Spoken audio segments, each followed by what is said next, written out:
you guys, welcome back to my channel. So I just got finished recording my labor and delivery Q&A. I hope you guys enjoyed that video. I was gonna change and like make it a whole new vibe in here, but baby girl is nice and quiet right now. She's just watching her mommy record. She's literally in her baby Bajorn bouncer. So I'm just going to hop right into this video while I have the time to. So a lot of people have been wondering what I have used during my postpartum recovery. Your girl went into the hospital looking like I packed for a week vacation. Like, it was a whole thing. Apparently that's like the first time parents vibe of the whole, you know, hospital stay. Next time, I absolutely will not be doing that. I'll probably just go in with a freaking purse because they provide pretty much everything. I do have a lot of postpartum must-haves that a lot of people either didn't mention that I would need, a lot of people mentioned, but I wasn't sure that I would use, so I didn't get, or I didn't get enough of. But with that being said, I want to give you guys this postpartum must-have video so that this way, if you're about to be postpartum, you know exactly what you should be preparing for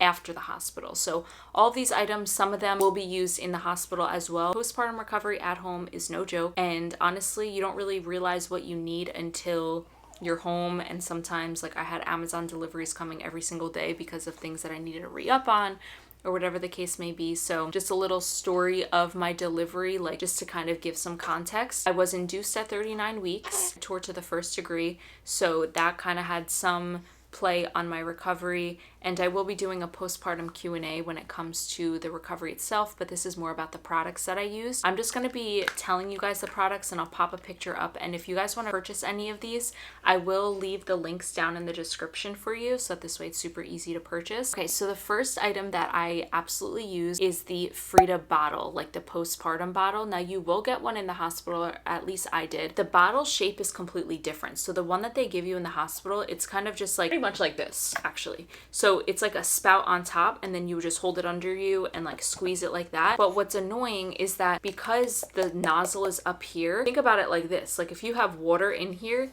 you have to squeeze the bottle so hard for it to come out the top. So the Frida Mom one, the way that the bottle is set up, it's like an upside down water bottle like this. It has the spout going up, so the water is always like facing down with gravity, which helps so much. Using that with some like room temp or like warm water down there helps a ton. A lot of the Frida Moms that I'm going to be recommending, they do sell in like a bundle, which is like really great. I'm just going to tell you the separate items just in case like you want to use the hospital version of one thing or whatever the case may be. But like I said, this is for post-hospital. This is for when you're home. This is for after you're recovering at home, not in the hospital, because that list is completely different than this. Another thing that I used a ton was the Frida underwear. So the disposable boy short underwear. I think they're one size fits all, and they are so nice because when I first started using them, my belly was obviously bigger. So like they stretched with my belly. And then now that my belly is down smaller, it still fits me completely. So it's definitely one size, and they're super comfortable. They fit everything without being like saggy in the crotch. Once you have like the ice packs and all that kind of stuff on there, which that's actually one thing I forgot to add to this list.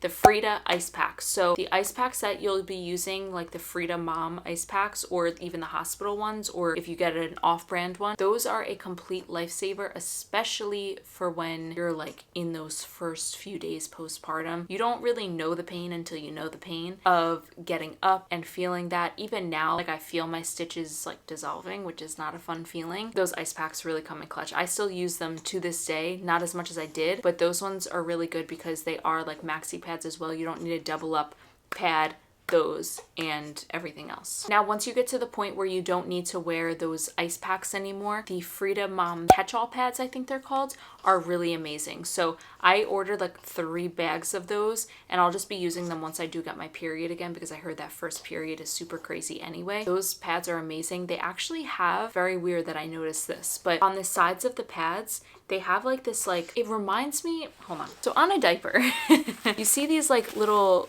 crinklies on the side? It's this underlayer. See that? The Frida Mom pads have that. So if you're bleeding and say you haven't changed in a while or whatever the case may be, or you just have a lot of blood, that catches them. So like that's why they're called the catch-all pads, I'm guessing, but they're super supportive, super absorbent, and they're amazing. With that being said, I also recommend some adult diapers. Now, they're not the cutest. Postpartum is not cute. It's not everything, you know, pretty and glamorous and all that kind of stuff. Some Okay. Some women are able to make it glamorous and stuff like that. Me, I was just worried about recovering, and then at some point when I felt good enough, I was gonna do myself up. But I'll link down below the exact diapers that I use, but I just use those once I was to the point where I didn't really need the tucks anymore, which I still use here and there. I didn't need to do the ice pack and all that anymore. So those are really good for once you get to a certain point, you can kind of make that transition. So that's a little bit easier. You don't have to make those sandwiches of all those other products. Now, 2 other products that I highly recommend are either the Frida pad liners, or like the peri liners, or tucks, and then also Frida Mom foam that they... What, crazy baby? I recommend those for healing as well. I don't really know what worked versus what didn't work. Oh, and also Dermaplast. I don't really know what worked versus what didn't work. I kind of just used everything in hopes that something of the whole sandwich that I was making would work. So like I said, I don't really know if foam did any amazing work if I didn't use it versus I did use it, but I'm just going to tell you all the things that I did use and I will be repurchasing for future vaginal deliveries. So at the point in postpartum now where I am not bleeding enough where I need to wear a diaper anymore, or those huge pads, but I'm not at the point where I can just wear a panty liner quite yet, even 4 weeks postpartum. Everybody's bleeding is completely different, and how much they bleed versus how long they bleed, that's all different. But for me, I'm at the point where I can't wear a thong yet, and I'm not a granny panty kind of gal. You kind of gotta just make sacrifices. So I just ordered some cute granny panties that are like seamless, so that this way I can wear regular clothes with them, but I can also wear them with a regular pad. So 2 things that I recommend are some kind of granny panty that can hold a regular pad, because I'm at that point right now. I should be transitioning to a panty liner at some point soon, but I probably won't wear a thong until I'm 6 weeks postpartum and I get okay from my doctor because I needed stitches. But yeah, so I would recommend some cute granny panty. I'll link what I got, and then regular pads. Tylenol. Let me talk to you about Tylenol. So during pregnancy, I tried not to use Tylenol for anything. Headaches, nothing. I tried barely to use anything. Postpartum, the only thing you can take, or at least I could take, was Tylenol. That's the only thing my doctor said. Now, when I was in the hospital, those postpartum cramps, I was not prepared for those cramps. Those were unbelievable. They felt like full-blown contractions, so painful. And I was to the point where I was taking Motrin and Tylenol because I was in so much pain. They were like, do you want a small portion of a stronger medicine? I don't know if I'm allowed to say it on YouTube. They asked me if I wanted a stronger version of a pain medication, and I opted not to because I was breastfeeding, or I am breastfeeding, and I just didn't want to risk anything going into my supply or dampering my supply or whatever the case may be, so I kind of just ate it.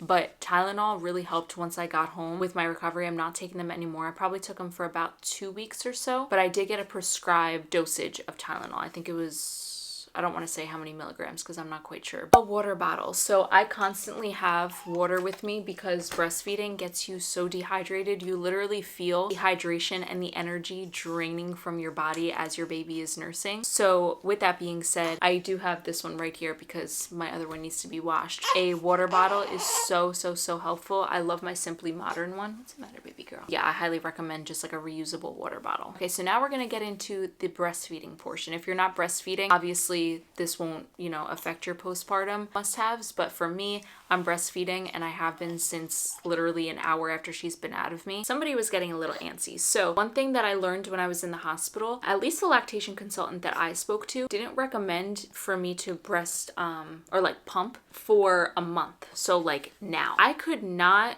And my mom has had 6 kids, and when I was probably about 4 days, that's when my supply came in. And when I tell you, I had rocks on my chest. They were straight up rocks. I started to get engorged, like to the point where I had a quick fever. Like I was talking to my mom. My mom's like, Tricia, pump the milk out. Go get your pump. I'm like, okay, fine. So I got my pump, got it together. I started pumping as soon as I got like an ounce out. I'm telling you, I felt completely different. My fever dropped, all that kind of stuff. So something I would recommend to have postpartum is your breast pump ready, because honestly, I pumped out that first pump session 16 ounces.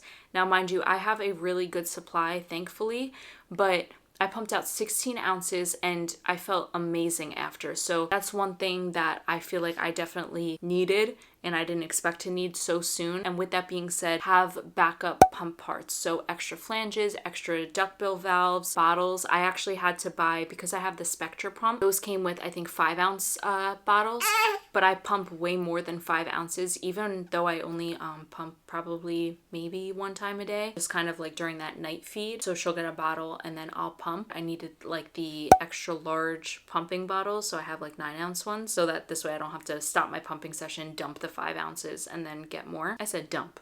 I absolutely did not mean dump. I mean put into bags and in the freezer. Backup pump parts are super important. And then also around that same time postpartum, it was probably day 4 through 10. I was super, super raw. And even sometimes now I start to crack a little bit, but I was to the point where I felt like my nipples were about to bleed. Like they were so painful. What I did get was nipple shields. So when I was at the hospital, the lactation consultant measured me for the correct flanges for my breast pump. And what I did was I also bought nipple shields from Amazon. They were like the Medela ones, and they are so life-saving. I don't necessarily use them now because she has a little bit better of a latch, and I kind of know how to take care of, like, you know, my nipples a little bit better than I did before, so I don't crack as much now. Nipple shields were an absolute lifesaver. I have like 6 of them, so I definitely recommend at least just having some of those in your correct size on deck, just in case you're super raw at one time. But when I was cracking, 2 things I do recommend is the I forget what they're called. I'll pop a picture up on the screen. You kind of just put them in the fridge and then put them on when you're not nursing. And then also nipple butter. I like the Earth Mama one, and I do use that, but I also have a prescription one. So one thing I always do, like even if I don't have any nipple butter on,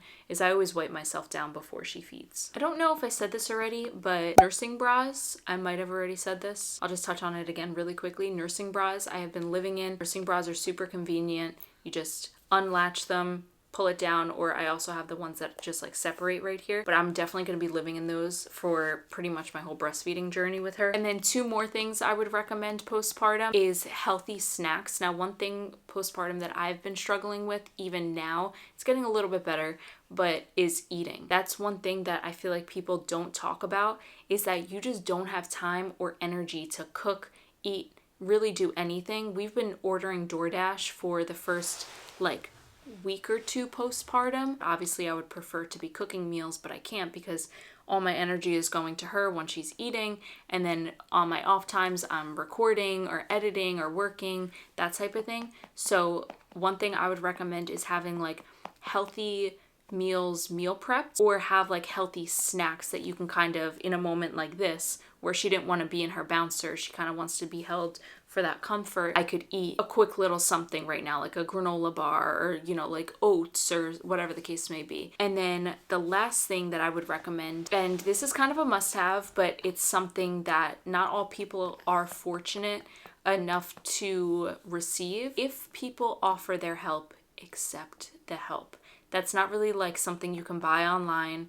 It's not really something you can prepare for or, you know, even really expect from people. But if people are willing, like your family, your friends are willing to come over and help with the baby while you go shower, or, you know, help change a couple diapers, or help wash some stuff, or have, you know, meal prep the food, or like Cameron's sister came over and helped him go grocery shopping, so I was taking care of the baby, and she came back here and helped like wash the chicken and like made us a baked ziti. If people are offering help, accept the help. That was something that was kind of hard for me to do because I'm not really someone where I would accept the help. I would be gracious for it, and I would take it into consideration, like, wow, that was really nice that that person asked if I needed help or whatever. I'm not really someone to take them up on that offer. But once you have a baby, you have to, like, you have to accept the help, because otherwise you're just going to run yourself low and you can't pour from an empty cup. So I realized that if I need to have my sister come over and help cook me dinner while I go run and shower and she keeps an eye on the baby just for like 20 to 30 minutes, it's a breather. That's definitely necessary. So, but with that being said, that's pretty much all of my postpartum must-haves. If I forgot anything, make sure you guys leave it in the comment section, because what worked for me might not work for other people, or vice versa. What works for somebody else might not have worked for me. But I feel like I definitely want my channel and these types of videos to be more of a talking conversation, especially in the comment section, so that this way other mamas can help each other out. But with that being said, I'm gonna close out the video right here. I love you guys so much, and make sure you guys stay tuned for more mommy content and just more vlogs in general. I'm really excited about this channel, so I'll see you guys in the next video. Bye guys.